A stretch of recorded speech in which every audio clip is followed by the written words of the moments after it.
ಅದಕ್ಕೆ ಇಂಥ ಸಿದ್ಧಾಟಿಗೆಯನ್ನ ನಾವು ಮುದ್ದಾಮ ಹೇಳುವುದಿಲ್ಲ, ಮುದ್ದಾಮ ಮಾತಾಡುವುದಿಲ್ಲ. ಯಾವುದು ಅದು ಏನು ಆಗ್ಯದ ಸಿದ್ಧಾಟಿಗೆ ಪ್ರಕಾರ ಅಷ್ಟೇ ಹೇಳುವುದದ. ನಿಮಗೆ ಪ್ರಶ್ನೆ ನಾವು ಕೇಳುವುದಿಲ್ಲ. ಇನ್ನು 1001 ಮಂದಿ ಸಿದ್ಧರಿದ್ದಾರೆ. ಯಾವರೇ ಮುಂಡಾಸ್ ಪದವಿ ತಗೊಂಡ್ರೆ ಮುಂದಿನ ಸಂಧ್ಯಾಗ ಹೇಳಿ. ಹೌದು ಹೇಳ್ತಾರೆ, ಹೇಳಿ ಮಂಗಳಾರತಿ ಮಾಡೋರಿದ್ದಾರೆ. ಮುಂದಿನ ಸಂಧ್ಯಾಗ ಯಾರೇ ಒಬ್ಬರ ಸಿದ್ಧ ಒಂದು ನೂಲು ಎಳೆಯಾಗಿದ್ರೆ ಹೇಳಿ. ಇಂಥ ಮಹಾಲಿಂಗರಾಯ ಮುಂಡಾಸ ಪದವಿಯನ್ನು ಪಡ್ಕೊಂಡ ಇನ್ನಾತನ ಸಹಿತ ನಡೀತದೆ. ಇನ್ನಾತನ ಮಹಾಲಿಂಗರಾಯ ಜೀವಂತಿದ್ದಾನೆ ಸಮಾಧಿ ಒಳಗೆ. ಇದೇ ಈಗ ನಾವು ಹಿಂದಿನ ಸಂದಿನಲ್ಲಿ ಮನುಷ್ಯನಲ್ಲಿ 2 ಪ್ರಕಾರ ಇರ್ತಾವಂತ ಹೇಳಿದ್ದಾಗಿದೆ. ಒಂದು ಪ್ರವೃತ್ತಿ, ಒಂದು ನಿವೃತ್ತಿ. ಆದ್ರೆ ನಾವು ಮನಸ್ಸು 2 ಅದಾವಂತಂದಿಲ್ಲ. ಮನುಷ್ಯನೊಳಗೆ 2 ಪ್ರಕಾರವ. ಒಂದು ಮನಸ್ಸ ಒಳ್ಳೇದ ಕಡೆ ಜಗತ್ತದ, ಮತ್ತೊಂದು ಮನಸ್ಸ ಕೆಟ್ಟದ ಕಡೆ ಜಗಲಿಕ್ಕೆ ಹತ್ತ. ಮನುಷ್ಯನಲ್ಲಿ ಪ್ರಕಾರ ಅದ. ಮನುಷ್ಯನಲ್ಲಿ 2 ಪ್ರಕಾರವ. ಆದ್ರ ಇಲ್ಲ ಮನಸ್ಸು ಒಂದೇ ಅದ ಅಂತ ಅವ್ರು ವಾದ ಮಾಡ್ಯಾರ. ಅವ್ರ ಶಾಸ್ತ್ರ ಹಂಗ ಕೇಳ್ಯಾರ, ಅವ್ರು ಹಂಗ ವಾದ ಮಾಡ್ತಾರ. ನಾವು ಶಾಸ್ತ್ರ ಹಿಂಗ್ ಕೇಳಿವ್, ನಾವು ಹಿಂಗ ಸಂವಾದ ಮಾಡ್ತೀವಿ. ಇಷ್ಟೇ ಫರಕದ.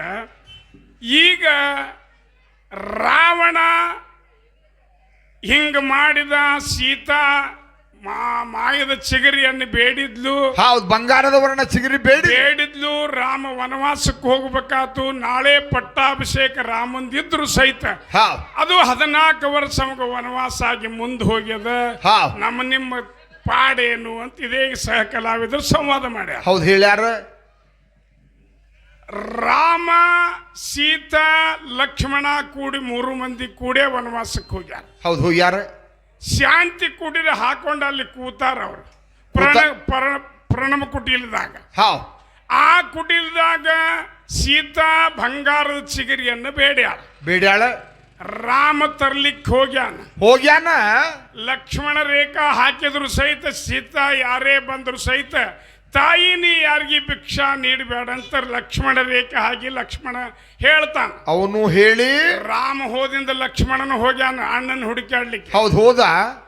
ಆದ್ರೂ ಸಹಿತ ರಾವಣ ವೇಷ ಬದಲು ಮಾಡಿಕೊಂಡು ಬಂದ ಭಿಕ್ಷಾನ್ ದೇಹಿ ಅಂದ. ಆವಾಗ ಸೀತಾ ನೀಡ್ಲಿಕ್ಕೆ ಹೋದ್ಲು. ಆ ಲಕ್ಷ್ಮಣ ರೇಖೆಯನ್ನು ದಾಟಿ ಹೋಗಬೇಡ ಅಂತ ಸ್ವತಃ ಲಕ್ಷ್ಮಣ ಹೇಳಿದ್ರು ಸಹಿತ ಆ ರೇಖೆಯನ್ನು ದಾಟಿ ಹೋಗಿ ಸೀತಾ ಹೋಗ್ಯಾಳ. ಆ ದಾಟಿ ಹೋಗಿದ್ದಕ್ಕಾಗಿ ಸೀತಾ ವನವಾಸ ರಾವಣ ತಗೊಂಡು ಹೋದ. ಇದು ಕಥೆ ಎಲ್ಲರಿಗೆ ಗೊತ್ತದ. ಹಿಂಗ ಆಗಲಿಕ್ಕೆ ಏನು ಕಾರಣದ? ಇಲ್ಲದ್ರಿ ಪಾಯ. ಹಿಂದೆ ಯಾರು ರಾವಣ ಕುಂಭಕರ್ಣ ಆಗ್ಲಿಕ್ಕೆ ಕಾರಣ ಏನು? ಹಿರಣ್ಯಾಕ್ಷ ಹಿರಣ್ಯಕಶಿಪ ಆಗ್ಲಿಕ್ಕೆ ಕಾರಣ ಏನು? ವಜ್ರದಲ್ಲಿ ಶಿಶುಪಾಲ ಆಗ್ಲಿಕ್ಕೆ ಕಾರಣ ಏನು? ಕಾರಣ ಏನದ ಅಂದ್ರೆ ವೈಕುಂಠಪತಿ ನಾರಾಯಣ ಸ್ವಾಮಿ ತನ್ನ ವೈಕುಂಠಪುರದಲ್ಲಿ ಕೂತಿದ್ದ. ವೈಕುಂಠಪುರದಲ್ಲಿ ಲಕ್ಷ್ಮಿ ಮತ್ತು ನಾರಾಯಣ ಕೂಡೇ ಕೂತಿದ್ರು. ವಿಲಾಸದಲ್ಲಿ ಇದ್ರು. ಹಂಗೆ ಇರ್ಲಿ ಅವರು ಒಟ್ಟ. ಹೌದು ಇದ್ರ ಸಪ್ತ ಋಷಿಗಳು ಅವರ ದರ್ಶನ ಮಾಡ್ಕೊಳಿಕ್ ಹೋಗ್ಯಾರ. ಅವರು ಬಂದ್ರು. ಸಪ್ತ ಋಷಿಗಳ ದರ್ಶನ ಮಾಡ್ಕೊಳಿಕ್ ಹೋಗ್ಯಾರ. ಜಯ ವಿಜಯರು ವಿಷ್ಣುನ ದ್ವಾರಪಾಲಕರು ಅವ್ರನ್ನ ಒಳಗೆ ಬಿಡ್ಲಿಲ್ಲ. ದರ್ಶನಕ್ಕೆ ಹೋಗಲಿಕ್ಕೆ ಬಿಡಲಿಲ್ಲ. ನಾವು ಸ್ವಾಮಿ ದರ್ಶನಕ್ಕೆ ಹೋಗ್ತೀವಿ ಅಂತ ಜಯ ವಿಜಯರಿಗೆ ಹೇಳಿದ್ರು ಸಹಿತ ಸಪ್ತ ಋಷಿಗಳನ್ನು ಒಳಗೆ ಬಿಡಲಿಲ್ಲದಕ್ಕಾಗಿ ಸಪ್ತ ಋಷಿಗಳು ಅವರಿಗೆ ಶ್ರಾಪ ಆಗ್ಯಾರ. ಏನು ಶ್ರಾಪ ಆಗ್ಯದ? ನೀವು ಪರಮಾತ್ಮ ಕೇಳ್ತಾನ, ಪರಮಾತ್ಮನ ದರ್ಶನಕ್ಕೆ ಹೋಗ್ಲಿಕ್ಕೆ ನಮ್ಮನ್ನು ಬಿಡ್ಲಿಲ್ಲ, ನಿಮಗೆ ಶ್ರಾಪ ಕೊಡ್ತೀವಿ ಅಂತ ಶ್ರಾಪ ಕೊಟ್ಟ. ಅವಾಗ ಜಯ ವಿಜಯ್ ಒಳಗೆ ಹೋದ್ರು.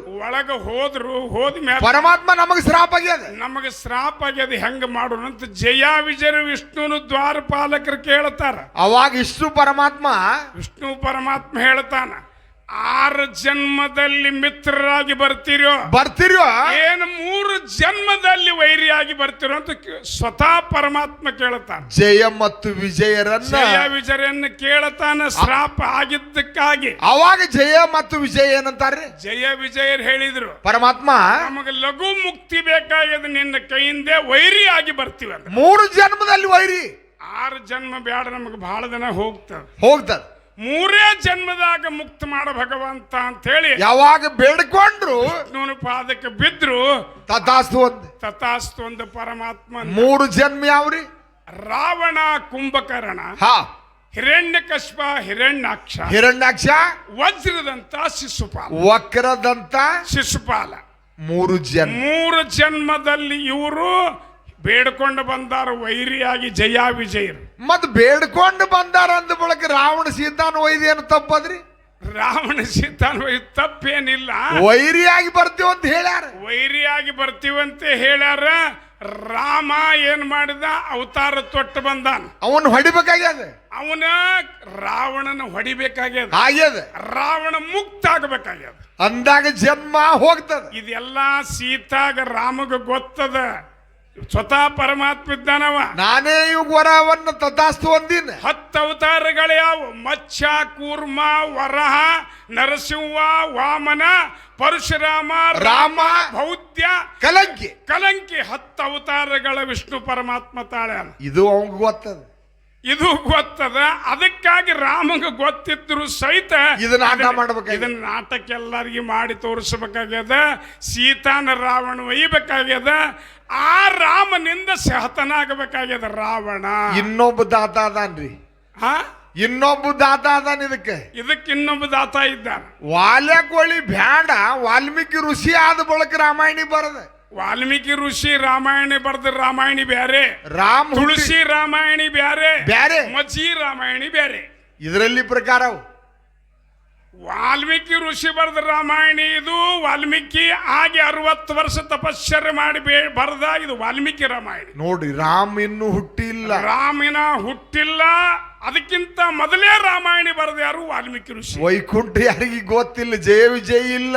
ಜಯ ವಿಜಯನಿಗೆ ಶ್ರಾಪ ಆಗುದು ಗೊತ್ತಿಲ್ಲ, ಸಪ್ತ ಋಷಿಗಳ ಹೋಗುದು ಗೊತ್ತಿಲ್ಲ, ಅಲ್ಲಿ ಅವ್ರಿಗೆ ಶ್ರಾಪ ಆಗುದು ಗೊತ್ತಿಲ್ಲ ಅಂದ್ರು ಸಹಿತ ರಾಮ ಹುಟ್ಟುಕ್ಕಿಂತ ಮೊದಲ ರಾಮಾಯಣ ಬರೆದ ವಾಲ್ಮೀಕಿ ಋಷಿ. ಇದು ಬಹಳ ಹಿಂದೆ ಹೋಗುದದ. ಹಿಂದಾಗಡೆ ಲಕ್ಷ್ಮಣರೇ ಅಲ್ಲಿಂದ ತುಳಸಿ ರಾಮಾಯಣಿ ಬರೆದ. ತುಳಸಿ ಗಂಡ ಇದ್ದ, ಆಕಿಗೆ ವೈರಾಗ್ಯ ಬಂತ ಅವಂಗ. ಅದಕ್ಕಾಗಿ ತುಳಸಿ ರಾಮಾಯಣ ಅಂತ ಅದಕ್ಕೊಂದು ಹೆಸರದ. ತುಳಸಿದಾಸ. ಮತ್ತ ಕೆಲವು ಮಂದಿ ಮಜ್ಜಿಗೆ ಕೇಳಲಿಕ್ಕೆ ಹೋದಾಗ ಹಿಂದಿನ ಕಾಲದಾಗ ಈಗ ಮಜ್ಜಿಗೆನೂ ಇಲ್ಲ, ಬೆಣ್ಣಿನೂ ಇಲ್ಲ, ಹಾಲನೂ ಇಲ್ಲ ಆಗೋ ಕಾಲ ಬಂದದ. ಇದು ಮಾಡಿದ್ದು ಮಜ್ಜಿಗೆ ಒಯ್ಲಿಕ್ಕೆ ಹೋಗದಾಗ ಹೆಣ್ಮಕ್ಳು ಮಾತಾಡೋದು ಇದು ಮಜ್ಜಿಗೆ ರಾಮಾಯಣ. ಎಲ್ಲ ನಂದಿನಿ ಪಾಕೆಟ್ ಅವರಿ. ಅದಕ್ಕಾಗಿ ಜಗತ್ತಿನೊಳಗೆ ಹೆಂಗದಪ್ಪ ಅಂದ್ರೆ ಆ ಪರಮಾತ್ಮ ಹೆಂಗ ಆಡಸ್ತಲ್ಲ ಆಡುವುದದ. ಇದ್ರಾಗ ಅವ ಸೂತ್ರಧಾರಿ, ಬರೇ ಸೂತ್ರಧಾರಿ. ಇದೇಗ ನಾರದರು ತಂಬೂರಿ ತಗೊಂಡು ಬಂದ್ರು.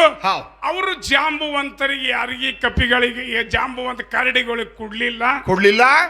ಆ ತಂಬೂರಿ ಒಯ್ದು ದೊಡ್ಡ ಕಲ್ಲದ ಮೇಲಿಟ್ಟ, ಕಲ್ಲನೆ ಕರಗಿತು ಅಂತ ನಿಮ್ಮ ಮುಂದೆ ಸಹಕಲಾವಿದ್ರೆ ಹೇಳ್ಯಾರ. ಕಲಿಯುಗದಾಗ ವಿಕ್ರಮರಾಜ ಆಗಿ ಹೋಗ್ಯಾನ. ವಾಪಸ್ 32 ರಾಗಗೊಳ್ತಿದ್ದವ. ನೋಡ್ರಿ, 32 ರಾಗ ಬಲ್ಲವ. 32 ರಾಗ ಬಲ್ಲವ ಹೋಗ್ಯಾನ. 10 ಮುಡಿಗೆ ರಾಗ ಮಾಡಿದ ದೀಪನೇ ಹತ್ತಿದ್ದು. ನೋಡ್ರಿ, ಊರೆಲ್ಲ ಇವು ಒಬ್ಬ ಮಾನವರ ಹೊಟ್ಟಿಲೆ ಹುಟ್ಟಿದವ ವಿಕ್ರಮರಾಜ. ನಾರದರಂತೂ ಬ್ರಹ್ಮನ ಮಾನಸ ಪುತ್ರ ಇರ್ಲಿ. ನಾರದರಂತೂ ವೈಕುಂಠದಾಗೆ ಇದ್ರವರು. ಅವರಿಗೆ ವೀಣಾ, ಅವರಿಗೆ ಹಾಡುವುದು ಏನು ದೊಡ್ಡಗಾದ. ಒಂದು ಬ್ರಹ್ಮನ ವರವಿನಿಂದ ಹುಟ್ಟಿದಾರ ಅವ್ರು ಇರ್ಲಿ. ಆ ಬ್ರಹ್ಮನ ಮಾನಸ ಪುತ್ರ ನಾರದರಂತ ಶ್ರುತಿ ಹೇಳ್ತದ. ಆದ್ರ ಮಾನವರೊಳಗೆ ವಿಕ್ರಮರಾಜ ರಾಗ ಮಾಡಿದ್ರೆ ದೀಪ ಹತ್ತಿದ್ದು, ರಾಗ ಬಂದ್ ಮಾಡಿದ್ರೆ ದೀಪ ಆರ್ತಿದ್ದು, ಉದಯ ರಾಗ ಮಾಡಿದ್ರೆ ದೀಪ ಹತ್ತಿದ್ದು. ನೋಡ್ರಿ ಅಂತ ತಾಕತ್ ಮಾನವರೊಳಗ. ಅದಕ್ಕೆ ಜಗತ್ತಿನೊಳಗೆ ಹೆಂಗದ ಅಂದ್ರೆ ಅವರಂತೂ ನಾರದರಿದ್ರು, ಎಲ್ಲಾ ಪ್ರತಿ ಸೃಷ್ಟಿ ಮಾಡೋ ತಾಕತ್ತಿತ್ತವ್ರಿಗೆ. ಆದ್ರೆ ಅಂಥವ್ರದ್ದಲ್ಲ, ಮಾನವರು ಹೊಟ್ಟಿಲೆ ಹುಟ್ಟಿ ಇಂಥ ಕೀರ್ತಿಯನ್ನು ಮಾಡಿ ಹೋಗ್ಯಾರ ಜಗತ್ತಿನೊಳಗೆ. ಇವರೆಂತ ಶ್ರೇಷ್ಠ ಅಂತ ನಾವು ಹೇಳುವುದದ. ನಾರದ ಇದ್ರು ಸಹಿತ ಅವರಲ್ಲಿ ಮನಸ್ಸು ಒಂದು ಚಂಚಲ ಬಾಳ. ಯಾರದೇ ಇರ್ಲೋ ಅವನು ತೆಗ್ಯಾವ, ನೀವ್ಯಾವ? ಅಂತ ತ್ರಿಕಾಲಜ್ಞಾನಿ ನಾರದ್ರ ಮಾತು ಯಾವಾಗಲೂ ಕುಂದ್ ಹಚ್ಚಿ ಮಾತಾಡಬಾರದು. ಬ್ರಹ್ಮನ ಹೆಂಡತಿ ಸರಸ್ವತಿ, ಪರಮಾತ್ಮನ ಹೆಂಡತಿ ಪಾರ್ವತಿ. ಹೌದು. ಇಷ್ಟೊಂದು ಹೆಂಡತಿಗೆ ಲಕ್ಷ್ಮಿಗೆ ಒಂದು ಮಾತು ಹೇಳಿದ್ರು. ಯಾರು? ನಾರದ ಹೇಳುದು ಅವನ ಕೆಲಸ ಇತ್ತು. ಹೋಗಿ ಹಚ್ಚುದು, ಬರೇ ಭೂಲೋಕಕ್ಕೆ ಕಳಿಸುದು, ಯಾರ್ಯಾರು ಎಂತ ತಾಕತ್ತವ್ರು ಇದ್ದಾರೆ ಅಂತ ತೋರಿಸುದು ನಾರದನ ಕೆಲಸ ಇತ್ತು. ಹೋಗಿ ತಲೆ ಒಳಗೆ ಹಾಕುದು. ಪಾರಿಜಾತ ಹೆಂಗದ ಏನಿಲ್ಲದ್ರಾಗ, ಪಾರಿಜಾತ ಪುಷ್ಪದ ಸಲುವಾಗಿ ಬೆಳತನ ಬಡದಾಡ್ತಾರ. ಯಾರು? ಕೃಷ್ಣ, ರುಕ್ಮಿಣಿ, ಸತ್ಯಭಾಮ. ಇದು ನೋಡಿರಿ ಆಟ ನೀವು. ಏನದ ಅದ್ರಾಗ? ಒಂದು ಹೂವಿನ ಸಲುವಾಗಿ ಜಗಳದ, ಬರೀ ಜಗಳ. ದಶಮಸ್ಕಂದ ಭಾಗದಾಗ ಬರ್ತದ, ಪೂರಾ ಭಾಗದಾಗ ಅದು ಬರುವುದಿಲ್ಲ. ದಸ್ಮಸ್ಕಂಬ ಭಾಗದಾಗ ಪಾರಿಜಾತ ಆಟ ಬರ್ತದೆ ಇದು. ಬರ್ತದ. ಇದನ್ನ ಯಾಕೆ ಹೇಳಬೇಕಾಗ್ಯದ? ಸಹ ಕಲಾವಿದರು ನಾರದರ ತಂಬೂರಿ ಬಗ್ಗೆ ಹೇಳ್ಯಾರಂತ ನಾವು ಹೇಳುವುದದ. ಮಾನವರ ಸಹಿತ ಇಂಥ ಕೀರ್ತಿಯನ್ನು ಜಗತ್ನ್ಯಾಗ ಮಾಡ್ಯಾರ. ಅನಂತ ಮಾತು ಹೇಳುವುದದ. ಸ್ವತಃ ವಿಶ್ವಾಮಿತ್ರ ಋಷಿಗಳ ಪ್ರತಿ ಸೃಷ್ಟಿ ಮಾಡ್ಯಾರ ನೋಡ್ರಿ. ಎಂತ ಋಷಿಗಳು, ಎಂತ ಮಹಾನ್ ಋಷಿಗಳು. ಸಪ್ತ ಋಷಿಗಳಿಗೆ ಶ್ರೇಷ್ಠ ಅನಿಸಿದವರು ವಿಶ್ವಾಮಿತ್ರ ಋಷಿಗಳು. ಅಂತವ್ರು ಸಹಿತ ಮಾಡಿ ಹೋಗ್ಯಾರ. ಆದ್ರೂ ಅವರು ಒಂದು ದಿನ ಇಲ್ಲ ಆಗಲಿ, ಅದು ಋಷಿಗಳಿಗೆ ಕುಂದ್ ಹಚ್ಚಿ ಮಾತಾಡಬಾರ್ದು. ಋಷಿಗಳ ಮೂಲ ನದಿಗಳ ಮೂಲ ಎಂದೂ ತೆಗಿಬಾರ್ದು. ಆ ತಕ್ಕತ್ನಾವ್ ನೀ ಅಲ್ಲ ಅದ್ರ ಮಾತಾಡಬಾರ್ದು. ಅದಕ್ಕಾಗಿ ಒಂದು ಮಾತನ್ನು ಹೇಳುವುದದ. ಇದೇ ಒಂದು ಮಾತನ್ನು ಮಾತಾಡ್ಯಾರ. ಅಲ್ಲ, ಭಾರಮತಿ ಗೌಡ್ರು ಬಾರಾಮತಿ ಬಿಟ್ಟು ತೇರಾಮತಿ ಬಿಟ್ಟು ಎಲ್ಲಿ ಬಂದ್ರು? ಉಮಳೆ ಠಾಣಕ್ಕೆ ಬಂದ್ರು. ಉಮಳೆ ಠಾಣದ ಮ್ಯಾಲ ಹುಲ್ಲು ಜೋಪಡಿ ಹಾಕಿದ್ರು, ಕಿಲ್ಲಾರ ದಡ್ಡಿ ಹಾಕಿದ್ರು. ಸಂಗಮನಾಥನ ಮುರಿಗಿಗೆ ದಿನ ಹೋಗ್ತಿದ್ರು ನೀರು ಕುಡಿಸಲಿಕ್ಕೆ ಭೀಮಾ ನದಿಗೆ. ಅಲ್ಲಿ 700 ಬ್ಯಾಡರು 700 ಕಿಲ್ಲಾರವನ್ನ ಸುತ್ತ ಹಾಕಿದ್ರು, ಜಾಲ ಹಾಕಿದ್ರು. ಬಾಣ ಬಿಡ್ತಾನ ತುಕ್ಕಪ್ರಾಯ 360 ಬಾಣೆಲ್ಲ ಉಸಿ ಹೋಗ್ತಾವ. ಹೌದು, ಯಾವ ಬಡಿಲಿಲ್ಲ. ಆವಾಗ ತುಕ್ಕಪ್ರಾಯಿ ಗೊತ್ತಾತು ಇದು ಮೋಸದ ಅಂತ ತಿಳ್ಕೊಂಡ. ವೀರ ಸ್ವರ್ಗವನ್ನ ಹೊಂದಿದ ತುಕ್ಕಪ್ರಾಯ. ಅದಕ್ಕಿಂತ ಮೊದಲು ಒಂದ್ ಸ್ವಲ್ಪ ಹೇಳುವುದ. ಏನ್ ಹೇಳವ್ರು? ತುಕ್ಕಪ್ರಾಯ ಬಾಣ ಹೊಡ್ಕೊಂಡಾನ ಎದ್ಯಾಗ, ತನ್ನ ಕೈಯಿಂದ ತಾನೇ ಹೊಡ್ಕೊಂಡಾನ. ಸೋಮರಾಯಿ ಬಾಣ ಕೀಳ್ಲಿಕ್ಕೆ ಹೋಗ್ತಾನ. ಧಮಧಮ್ ಹೇಳುವುದದ, ಬಾಳೋತಾಗ್ತದ ಹೇಳುದು. ಬಾಣ ಕೀಳ್ಲಿಕ್ಕೆ ಹೋಗ್ತಾನ. ಸೋಮರಾಯ ಬಾಣ ಕೀಳ್ಬೇಡಂದ. ಈಗ ಕೀಳ್ಬೇಡ ಅಂದ. ಉಮಳೆ ಠಾಣಕ್ಕೆ ನನ್ನ ವೈ ಹೊತ್ತುಕೊಂಡ. ಅಲ್ಲಿ ಉಮಳೆ ಠಾಣದ ಮೇಲೆ ಸಮಾಧಿ ಮಾಡು ಹೆಂಡಿಕಿಟ್ಟಿನೊಳಗ. ಆ ಸಮಾಧಿ ಒಳಗೆ ನನ್ನ ಕೂಡಿಸು. 5 ಮಂದಿ ಮ್ಯಾಲ 5 ಮಂದಿನ ಕರೀತಾರ. ಅಲ್ಲಿ ಒಂದ್ ಅಗಲ ಮಾಡಿ 5 ಮಂದಿನ ಕರೀತಾರ. ತುಕ್ಕಪ್ರಾಯನ ಸಮಾಧಿ ಒಳಗೆ ಕೂಡಿಸ್ತಾರ. ಕೂಡಿಸಿದ ಮ್ಯಾಲ ಸೋಮರಾಯ ಸಮಾಧಿ ಒಳಗೆ ಇಳಿತಾನ. ಜಕ್ಕಪ್ಪ ಮಾಳಪ್ಪನ ಬಲಕಿನ ತೋಡಿ ಮೇಲೆ ಮಹಲಿಂಗರಾಯಿ ಕೂಡುತ್ತಾನ. ಎಡಕಿನ ತೋಡಿ ಮೇಲೆ ಜಕ್ಕರಾಯಿ ಕೂಡುತ್ತಾನ. ಒಬ್ಬಕ್ಕೆ ಹೆಣ್ಮಗಳ ಮುತ್ತೈದನ ಕರೀತಾರ. ಕರೆದು ಏನು ಕೇಳ್ತಾನ ದುಕ್ಕಪ್ಪರಾಯ, ಏ ಮಹಲಿಂಗರಾಯ, ಇಂಥ ಬ್ಯಾಡ್ರ ನನ್ನ ಮೋಸದಿಂದ ಹೊಡೆದಾರ. ಮತ್ತ ಜಕರಾಯನ ಮೊದಲು ಕೇಳಿದ, ಅವ ಆಗುದಿಲ್ಲ. ಏ ತುಕ್ಕಪ್ಪರಾಯ, ಏ ಜಕರಾಯ, ನೀ 700 ಬ್ಯಾಡ್ರನ್ನು ಹೊಡೆದೇನು ಅಂತೇಳಿ ಕೇಳಿದ. ಮಗನನ್ನು ಕೇಳಿದಾಗ ಜಕ್ಕಪ್ಪನ ಕೇಳಿದ, ಮಾಳಿಂಗರಾಯನ ಅಣ್ಣ ಜಕ್ಕರಾಯ. ಅವಾಗ ತಂದಿಗೆ ಆಗಲಾರದು ಕೆಲಸ. ನೋಡ್ರಿ, ನಿಮ್ಮ ಗುರುವಿಗೆ ಆಗಿಲ್ಲ, ನಿಮಗಾಗಿಲ್ಲ, ನಿಮ್ಮ ಗುರುವಿಗೆ ಆಗಲ್ದ ಮಾತು ನನ್ನಿಂದ ಆಗದು ಅಂತ ಹೇಳಿ ತಂದಿಗೆ ಜಕ್ಕರಾಯ ಹೇಳಿದ. ಅವಾಗ ಸರಿ ಅಂದ. ಜಕ್ಕರಾಯಿ ಸುಮ್ಮ ಕೂಡನಿ ಅಂದ. ಮಾಳಿಂಗರಾಯನ ಕೇಳಿದಾಗ, ಏನೋ ಮಾಳಪ್ಪ, ನೀ 700 ಬ್ಯಾಡ್ರನ್ನ ಹೈನಾಮ ಹಂತಿ ಕಟ್ಟಿ 700 ಬ್ಯಾಡ್ರ ರುಂಡ ಕಡ್ದ ರುದ್ರಗಟ್ಟಿ ಕಟ್ಟಿ ಮ್ಯಾಲ ನಿಂತು ನುಡಿ ಮಾಡಿ ಏನೋ ಅಂತ ಕೇಳಿದಾಗ ನಿನ್ನ ದಯ, ನಿನ್ನ ಗುರುವಿನ ದಯ ಇದ್ರೆ 700 ಬ್ಯಾಡ್ರ ಹೊಡೆದ ರುದ್ರಗಟ್ಟಿ ಕಟ್ಟಿ ರಜದಾಗ ರುದ್ರಗಟ್ಟಿ ಕಟ್ಟಿ ಭಾರತ ಹುಣ್ಣಿಮೆ ದಿನ ನುಡಿ ಮಾಡುವುದದ ಅಂತ ಹೇಳಿದ ಮಾಳಿಂಗರಾಯ. ಅದೇ ಪ್ರಕಾರ 700 ಬ್ಯಾಡ್ರ ಹೊಡೆದ್ರು. ಆ ರುದ್ರಗಟ್ಟಿಯನ್ನ ಕಟ್ಟ್ಯಾರ. ಅದೇ ಮಹಾಲಿಂಗರಾಯ ಅದೇ ಕಟ್ಟಿ ಮೇಲೆ ನಿಂತು ನುಡಿ ಮಾಡ್ಯಾರ. ಭಾರತ ಹುಣ್ಣಿಮೆ ದಿನ ಇದು ಮೋಸದಿಂದ ತುಕ್ಕಪ್ಪರಾಯನ ಹೊಡೆದದ್ದದ. ಅದು ಯಾವ ಕುಂದನು ಹತ್ತಿಲ್ಲ, ಯಾವುದು ಮಾಡಿಲ್ಲ. ಕೆಟ್ಟ ಮಂದಿ ಕೆಟ್ಟ ಮಾಡವ್ರೆ ಇದ್ದಾರ, ಕೆಟ್ಟ ಮಾಡ್ಕೋತೇ ಇರೋರು. ನಿಮ್ಮ ತಲೆ ಒಳಗೆ ಬ್ಯಾರೆ ಇದ್ರೆ ಅದನ್ನ ತೆಗೆದು ಬಿಡ್ರಿ. ಯಾಕೆ 700 ಬ್ಯಾಡ್ರ ಬಂದ ಅವನು ಹೊಡಿಬೇಕಾತು? ಯಾಕ್ರಿ? ಹಿಂದೆ ಹೇಳಿದ 7 ತಳಿ ಸ್ವನಾರಿಸಿದ್ದ. ಕಿಲಾರ ಕೊಡಂತ ಜಕರಾಯ ಮಹಲಿಂಗರಾಯ ಕೇಳಿದ್ರು. ಸೋಮರಾಯ ಮತ್ತು ತುಕ್ಕಪ್ರಾಯ ಕೇಳಿದ್ರು. ಸೋಮರಾಯ ತುಕ್ಕಪ್ರಾಯ ಕೇಳಿದ್ರು. ನಿಮಗಿದ್ರಿಂದ ಕಷ್ಟ ಆಗ್ತದೆ, ಕಿಲಾರ ಒಯ್ಬೇಡ್ರಿಂದ ಸ್ವತಃ ಸ್ವನಾರಿಸಿದ್ದ ಹೇಳದಲ್ಲಿ ಗುರುದೇವ ಹೇಳಿದ್ರು ಸಹಿತ. ಆದ್ರೂ ತುಕ್ಕಪ್ರಾಯ ಸೋಮರಾಯ ಹಠ ಬಿಡ್ಲಿಲ್ಲ, ಕೇಳಲಿಲ್ಲ. 700 ಕಿಲ್ಲಾರ ತಂದದ್ದಕ್ಕಾಗಿ ಇಂಥ ಕಷ್ಟ ಅವರಿಗೆ ಬಂದದ. ಅದಕ್ಕೆ ಹರ ಮುನಿದರೆ ಗುರು ಕಾಯ್ತಾನ. ಗುರು ಮುನಿದರೆ ಯಾರು ಜಗತ್ತಿನೊಳಗೆ ಕಾಯವರಿಲ್ಲ. ಗುರುವಿನ ಮಾತು ಮೀರಿ ಕಿಲಾರ ತಂದದಕ್ಕಾಗಿ ಇಂಥ ಸಂಕಟ ಬಂದಿದ್ದು. ಇದು ನಮಗ್ ಗೊತ್ತದ ಸಿದ್ಧಾಟಿ ಒಳಗ. ಮತದಲ್ಲಿ ಹೆಂಗಾತು ಹಿಂಗಾತು ಅಂತವೆಲ್ಲ ತಪ್ಪು ಕಲ್ಪನೆ ಇಟ್ಕೋಬಾರದು. ಬಹಳ ಮಂದಿ ಬಹಳ ಪುರಾಣ ಬರೆದು ಜಗಳ ಹಚ್ಚಾರ. ಒಂದು ಪುರಾಣದಾಗ ಇದು ಅಂತಾನ ಒಬ್ಬ, ಪುರಾಣ ಅದು ಇಲ್ಲ ಅಂತಾನ ಒಬ್ಬ. ಯಾರ್ದ ಖರೆ ಆ ಪುರಾಣಕ್ಕೆ ಹೋಗುದಿಲ್ಲ. ಯಾವ್ದು ಒಳ್ಳೇದದ ಮೂಲ ಹಿರಿಯರು ಏನು ಹೇಳ್ಯಾರ ಸಿದ್ಧಾಟಿಗೆ ಮಾಡಿ ಅದೇ ನುಡಿ ಖರೆ ಅದ. ಆದ್ರೆ ಮಹಲಿಂಗರಾಯ ಅಂತ ಸಿದ್ಧಾಟಿಗೆ ಮಾಡಿ ಜಗತ್ತಿನೊಳಗೆ ಕೀರ್ತಿಯನ್ನು ಪಡೆದ. ನೋಡ್ರಿ, ಸತ್ಯಾರ ಗ್ರಾಮ ಸಿರಾಡೋಣದಾಗ ಮಹಾಲಿಂಗರಾಯ ಸಿದ್ಧ ಬೀರಣ್ಣ ದೇವರ ಸೇವಾ ಮಾಡ್ತಿದ್ದ. ಆವಾಗ ಒಂದಿನ ಏನಾತು, ಗುರುವಿನ ಸೇವಾ ಮಾಡುವಾಗ ಹೋಮದ ಹೋಗಿ ಕೈಲಾಸಕ್ಕೆ ಹೋತು. ನೋಡ್ರಿ ಪಾರ್ವತಿ ಕೇಳುತ್ತಾಳ ಶಿವನ, ಕೈಲಾಸದಲ್ಲಿ ಈ ಹೋಮದ ಹೊಗೆ ಎಲ್ಲಿಂದ ಬಂತು ಅಂತ ಶಿವನಿಗೆ ಪಾರ್ವತಿ ಕೇಳಿದಾಗ ನನ್ನಂತೆ ಒಬ್ಬ ಅವತಾರಿ ಪುರುಷ ಮಹಾಲಿಂಗರಾಯ ಭೂಲೋಕದಾಗಿದ್ದಾನೆ. ಹೌದಿದ್ದಾನೆ, ಅದಕ್ಕಾಗಿ ಈ ಹೋಮದ ಹೊಗೆ ಇಲ್ಲಿಗೆ ಬಂದದಂತ ಸ್ವತಃ ಶಿವ ಪಾರ್ವತಿಗೆ ಹೇಳ್ದ. ಅವಾಗ ಪಾರ್ವತಿ ಹೋಗಿ ನೋಡೇ ಬಿಡು ನಂದ್ಲಕ್ಕೆ ಮಾತಾಡಿ ಸತ್ಯರ ಗ್ರಾಮ ಸಿರಾಡೋಣ. ಮೊದಲು ಇಂಡಿ ತಾಲೂಕಿತ್ತು, ಚಡ್ಚಾಣ ತಾಲೂಕು, ಈಗ ಚಡ್ಚಾಣ ಆಗಿದೆ. ಆ ಸತ್ಯರ ಗ್ರಾಮ ಸಿರಾಡೋಣದಾಗ ಕಾಂತರ ಕಟ್ಟಿ ಒಳಗ ಕೆಟ್ಟ ಮಹಾರೋಗ ತೊಟ್ಕೊಂಡು ಶಿವ ಪಾರ್ವತಿ ಇಳಿದಾರ. ರೂಪ ಬೇರೂಪ ಮಾಡಿ ಇಳಿದಾರ. ಆ ರೋಗನ್ನ ಮಹಾಲಿಂಗರಾಯ ತ್ರಿಕಾಲ ಜ್ಞಾನಿ ನೆಕ್ಕಿ ಎಲ್ಲಾ ರೋಗ ವಾಸಿ ಮಾಡಿದ. ಆದ್ರೂ ಸಹಿತ ಪಾರ್ವತಿಗೆ ಇಬ್ಬರನ್ನು ಒಯ್ದ ಗುರುವಿನ ಗುಡಿ ಒಳಗೆ ಕಂಬಳಿಗೆ ಗದ್ದಿಗೆ ಮಾಡಿ ಹಾಸಿ ಇಬ್ಬರನ್ನು ಶಿವ ಪಾರ್ವತಿನ ಇಟ್ಟ. ಒಯ್ದ ಗದ್ದಿಗೆ ಮೇಲೆ ಇಟ್ಟ ಬೀರ ದೇವರ ಮಗ್ಗಲು ಕೂತು ನಗುತ್ತಿದ್ದೀವ. ಇದನ್ನೆಲ್ಲಾ ನೋಡ್ತಿದ್ದು ದೇವರು ನೋಡ್ತಿದ್ದ. ಆವಾಗ ಸ್ವತಃ ಪಾರ್ವತಿ ಹೇಳಿದ್ಲು, ಏನಂತಾಳ್ರಿ, ಮಹಾಲಿಂಗರಾಯ ಈ ನಮ್ಮ ಪರಮಾತ್ಮನ ರೋಗ ನೆಟ್ಟಗಾಗಬೇಕಾದ್ರೆ ನಮ್ಮ ಪರಮಾತ್ಮ ರೋಗ ಆಗ್ಬೇಕಾದ್ರೆ ನಿನ್ನ ಹೊಟ್ಟಿ ಒಳಗಿನ ಕರಳು ತೆಗೆದು ಹಚ್ಚಿದೆ ಅಂದ್ರೆ ರೋಗ ವಾಸಿ ಆಗ್ತದಂದು. ಯಾವಲ್ಲಿ ಸಿಗ್ತದ್ರಿ ಔಷಧ ಮೆಡಿಕಲ್ದೊಳಗಿದ್ದು? ಅವಾಗ ಏನು ಮಾಡಿದ, ಅಲಗ ತಗೊಂಡು ಮಹಾಲಿಂಗರಾಯ ಹೌದು ಎದ್ದ, ಅಲಗ ತಗೊಂಡು ಎದ್ದು 3 ಸರಿ ಹೊಟ್ಟಿ ಒಳಗ ಅಲಗ ಹೊಡೆದ. ಯಾವಾಗ ಹೊಡೆದ, ಒಳಗಿನ ಕರಳು ತೆಗೆದ ಕರಳು ತೆಗೆದು ಒಯ್ದು ಪರಮಾತ್ಮಗೆ ಹಚ್ಚಿದ.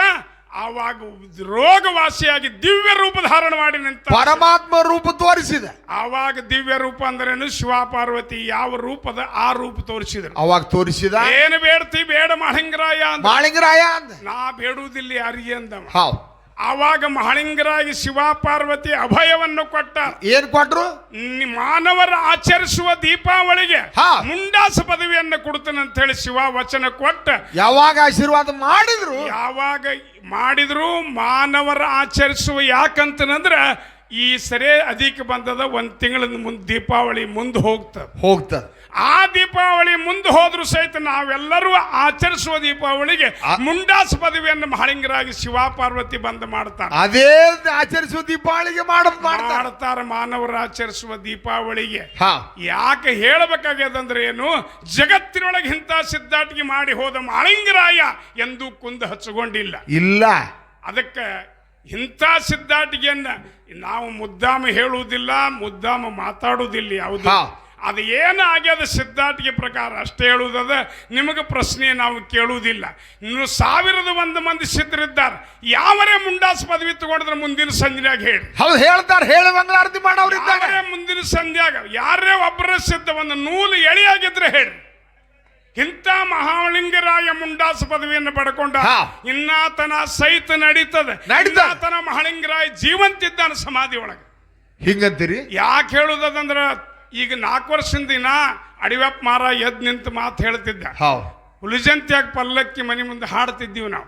ದಿಮ್ಮಿಟ್ಟಾಗ ಎದ್ದು ನಿಂತ ಅಡಿವಪ್ಪ ಮಹಾರಾಯ ಪುರಾಣ ಬರೆದು ಬರೆದ್ರ ಜಗತ್ತಿಗೆ ಕನ್ನಡಿ ಮಾಡಿಟ್ಟ ಹಾಲು ಮತದ ಪುರಾಣ ಬರೆದ. ರೇವಣ ಸಿದ್ಧನ ಎಲ್ಲಿ ಹುಟ್ಟಿದ, ಯಾವ ಊರ, ಯಾವ ಸ್ಥಳ, ಅಲ್ಲಿ ಹೋಗಿ ಆ ದೇವರ ಕುರುವ ತೆಗೆದು ಬರೆದವ ಯಾವರಿದ್ದಂದ್ರ ಹುಲಿಜಂತಿ ಅಡಿವಪ್ಪ ಮಹಾರಾಯ. ಅವ್ರು ಏನಂತಿದ್ರು? ಬೀರ ದೇವ್ರಿಗೆ ಈಗ ಹೆಂಗ ಹಾಡ್ತಿದ್ರು ಅವಾಗ ಅಂದ್ರೆ ಎಲ್ಲಾರು ದಿಮ್ ಇಟ್ಟುಕೊಂಡ ಇಲ್ಲಿಂದ 60 ಗಾಂವ್ ಅಂತಿದ್ರು. ಎಲ್ಲಿಂದ 60 ಗಾಂವ್? ಅಲ್ಲಿಂದ 60 ಗಾಂವ್. ಇಲ್ಲಿಂದ ಏನು ಸಾರವಾಡದಿಂದ ವಿಜಾಪುರದಿಂದ ಹೋದ ಸುಮ್ಮ ಹಾಡೋದು. ಇಲ್ಲಿಂದ 60 ಗಾಂವ್ ಅಂತಿದ್ರಿ ಇವ್ರು. ಆದ್ರ ಅಡಿಯಪ್ಪ ಮಹಾರಾಜರು ಹಂಗ ಬರ್ಲಿಲ್ಲ. ಯಾವ ಜಿಲ್ಲಾ, ಯಾವ ತಾಲೂಕ, ಯಾವ ರಾಜ್ಯ, ಎಲ್ಲಿ ನಮ್ಮ ಹಾಲು ಮತದ ಪವಾಡಗಳನ್ನು ಎಲ್ಲಿ ಕುರುವ ಹಾಲು ಮತ ತೆಗೆದು ಬರ್ದಾವ ಯಾವರ ಇದ್ದಂದ್ರೆ ಅಡಿವಪ್ಪ ಪೂಜಾರಿ. ಅಂತವ್ರು ಹೇಳಿದ್ರು ಏನಂತ ಏನಂತ್ರಿ? ಮುಂಡಾಸಾಗುವುದಿನ್ನ ಬಹಳ ದಿನ ಉಳಿದಿಲ್ಲ. ಯಾಕಂದ್ರೆ ಕಲಿಯುಗದಾಗ ಎಲ್ಲರಿಗೆ ಬಹಳ ಕಠಿಣದ. ಮಹಾಲಿಂಗರಾಯ ಇನ್ನೂ ಜೀವಂತಿದ್ದಾನ. ಎಂದ ಮಹಾಲಿಂಗರಾಯ ದೇಹ ಬಿಡ್ತಲ್ಲ ಅಂದ ಮುಂಡಾಸಾಗುವುದಿನಿಂದಿರ್ತದ ಅಂತ ಹೇಳಿ ಅವ್ರು ಹೇಳಿದ ಮಾತು. ಇದು ನಾವು ಹೇಳಿಲ್ಲ, ಇದು ಅಡಿವಪ್ಪ ಮಹಾರಾಯ ಹೇಳಿದ ಮಾತದ. ಇನ್ನ ಮಹಾಲಿಂಗರಾಯ ಜೀವಂತಿದ್ದಾನ ಸಮಾಧಿ ಒಳಗೆ. ಅದೇ ಹುಲಿಜಂತಿ ಗುಡಿ ಮುಂದೆ ಅಲ್ಲಿ ದೇಹ ತ್ಯಾಗ ಮಾಡ್ಯಾನ. ಅಂದ್ರೇನು, ಅವನ ದೇಹಿನ ಸಮಾಧಿ ಒಳಗೆ ಜೀವಂತದ ಅಂತ ಹೇಳಿದ ಮಾತು ಅಡಿವಪ್ಪ ಮಹಾರಾಯರು. ಬಹಳ ಮಂದಿ ಸಿದ್ಧಾಟಿ ಒಳಗೆ ಬೆಳೆದು ಹೋಗ್ಯಾರ. ಅದಕ್ಕೆ ನಿಮಗೆ ನಾವು ನಮ್ಮ ಸಿದ್ಧರು ಹೆಚ್ಚ ಅಂತ ಹೇಳುದಿಲ್ಲ, ಈ ಕುಡುಪು ತೆಗೆದಿರಿ ಅಂತ ಹೇಳಿ ನಿಮಗೊಂದು ಮಾತು ಇದನ್ನ ಮಾತಾಡಿ. ನಾವು ತೆಗೆಯುವುದಿಲ್ಲ. ನಾವು ಯಾವಾಗೂ ತೆಗೆಯುವುದಿಲ್ಲ, ಯಾರನ್ನು ಮಾತಾಡುದಿಲ್ಲ, ಯಾರನ್ನು ಕೇಳುವುದಿಲ್ಲ. ಆ ದೇವರ ಕಮ್ಮಾಯಿ ಹೆಚ್ಚಾಗಿರುವುದಿಲ್ಲ. ನಾವು ಯಾವಾಗೂ ಅಂದಿಲ್ಲ, ಅನಾಂಗೂ ಇಲ್ಲ. ಅದಕ್ಕೆ ಒಂದು ಕ್ಯಾಲಿ ಹಾಡಿ ಕ್ಯಾಲಿಯನ್ನು ಹಾಡಿ ಮತ್ತೆ ಕಲಾವಿದ್ರಿ ಪಾಳೆ ಹೋಗುದದ. ಎಷ್ಟೆಷ್ಟು ಶಾಂತತೆ ಇದು ಕೂತ್ರೆ ಎಷ್ಟು ಕೂತ್ರೆ ಸಾಕು. ಊಟ ಮಾಡೋರು ಬೇಕಾಟ್ಟು ಬಾಯಿ ಮಾಡ್ಲಿ ಅವ್ರು. ನೀವು ಕೂಡ್ರಿ, ನೀವು ಮಾತ್ರ ಸಮಾಧಾನ ಕೂಡ್ರಿ.